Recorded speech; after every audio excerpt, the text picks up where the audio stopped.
असित कुमार साहू मु जड़े cancer patient मुझे आसलाइन हेल्पलाइन संस्था को से मत निःशुल्क भाव में मेडिसिन गुड़िक प्रदान कले। नमस्कार, मु विभूति Kumar Rai, ask health helpline director.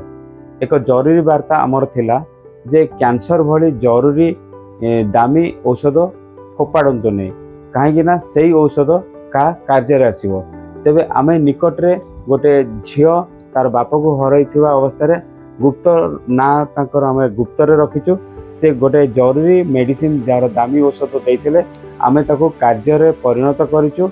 आम पाखे आम निकटरे से भाई आसी पहुँची जे कि तांकर परिवार सदस्य से रोग रे पीड़ित आउ से डॉक्टर को आमे जोगाजोग करथिलु जे एई जरूरी कालीन परिस्थिति रे जार आर्थिक अवस्था खराब थिबो आउ ये दामी मेडिसिन को से माने पाई परिबे आउ सेमानकर रोगरु मुक्त हो पारे आउ रोगरु आरोग्य हो पारे। ए प्रयास जारी रही।